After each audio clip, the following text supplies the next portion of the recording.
রাজ্য জুড়ে চলা বোমাতঙ্কের রেশ এবার পৌঁছালো জলপাইগুড়িতেও।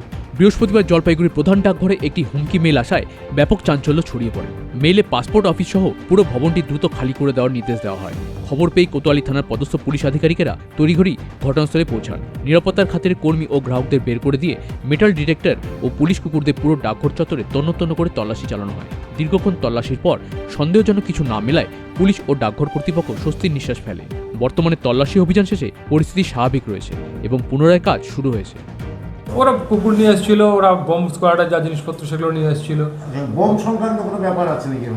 ওরা এসেছিলেন, ওরা পুরোটাই চেক করলেন, পুরোটা চেক করে ওরা আপনারা যে কারণে ডাকলেন আর কি, সেটা কি সফল আপনার দিক থেকে? সোনাক্ষী, মশলা কোথায়?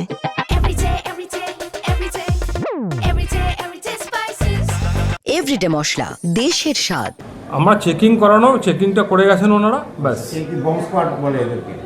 পুলিশের যারা এসেছিলেন বোম স্কোয়াডের ওরাই যা বলেছে, বোম স্কোয়াড এবং ডিআইবি থেকে এসছে, যেখান থেকে আসা সেখান থেকে এসছে। এখন আপনারা অনেকটা নিশ্চিন্ত বোধ করছেন নাকি? হ্যাঁ, এখন তো অনেকটাই নিশ্চিন্ত, সেফ আছি আমরা। তার আগে সকাল থেকে পরিষেবা দিতে পেরেছেন মানুষ? হ্যাঁ, পরিষেবার কোনো সমস্যা হয়নি। পরিষেবার ক্ষেত্রে আমাদের এটা আমাদের ইন্টারনাল ইস্যু, এটা আমার ইন্টারনাল ইস্যু হিসাবে আমরা কাজ করেছি এবং আমরা আমাদের যেভাবে পরিষেবা দেওয়া লোককে পরিষেবা সেভাবে দিচ্ছি এবং চলছে। পুরো পোস্ট অফিস আপনারা দেখে নিতে পারেন, পুরো পোস্ট অফিসে ফাংশন করছে। আপনার নামটা কেন? দেবজ্যোতি ভট্টাচার্য। আপনার পোস্ট কি আছে? Senior postmaster, Jalpaiguri head office. Jalpaiguri থেকে অনুসহা চৌধুরীর রিপোর্ট, উত্তরবঙ্গ সংবাদ।